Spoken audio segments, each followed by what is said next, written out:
Hello students, today we will be discussing the chemical reactions of acids and bases. So first we will be discussing the reaction of acid and bases with metals. Generally metals reacts with acids to form salt and hydrogen gas, and the salts formed are simple. But some of the metals only reacts with bases, and that too with strong bases, to form salt and hydrogen gas again, but the salt formed in this case is complex. So here are some of the examples shown in the video. That is, magnesium when reacts with hydrochloric acid, it forms magnesium chloride and hydrogen gas is liberated. Whereas when calcium reacts with H2SO4, that is sulfuric acid, it forms calcium sulfate as salt and hydrogen gas is liberated. The next two examples are of base with metals. Here we are taking zinc and aluminium metal only, because these two metals are amphoteric in nature. Amphoteric means when the metal reacts both with acid and base and form salt and hydrogen gas or water, then these type of oxides of metals or metals themselves, they are known as amphoteric. So zinc and aluminium are the two amphoteric metals, or their oxides are also known as amphoteric oxides. They react with both acids as well as base. So when zinc reacts with NaOH, that is a strong base, sodium hydroxide, it forms sodium zincate, that is the salt Na2ZnO2, and hydrogen gas is liberated. Whereas when aluminium reacts with sodium hydroxide, it forms sodium aluminate, that is NaAlO2, and hydrogen gas is liberated. The next reaction is reaction of metal carbonates and metal bicarbonates with acids.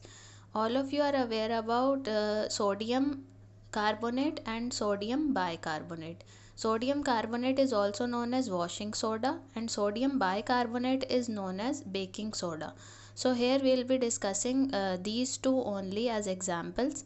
Metal carbonate when reacts with acid, it forms salt, carbon dioxide gas and H2O, water. Metal hydrogen carbonate when reacts with acid, it also forms salt, carbon dioxide gas and water.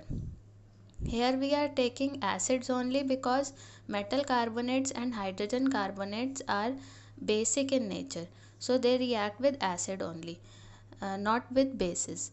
So here we are taking Na2CO3 sodium carbonate when reacts with HCl. It forms NaCl as salt, H2O and carbon dioxide gas.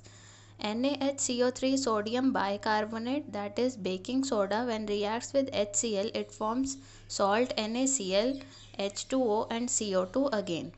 But the product is having 2 NaCl in the first case, and in second case it is having 1 NaCl molecule only.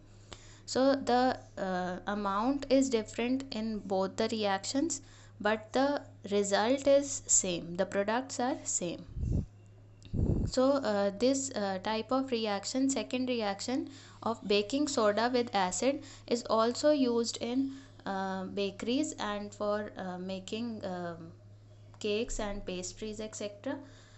Because the CO2 which is liberated, it helps in making the dough fluffy. It rises the dough, and you can see the pores also in the dough because of CO2 gas. So to test whether the gas liberated is carbon dioxide, we do a confirmatory test, that is lime water test. When CO2 gas is passed through lime water, the following reactions takes place. Lime water is calcium hydroxide, that is CaOH whole twice. When lime water is uh, transparent water like in color, and when carbon dioxide gas is passed through it, it forms a white precipitate, it becomes milky. It is due to calcium carbonate which is formed in it, plus H2O is there.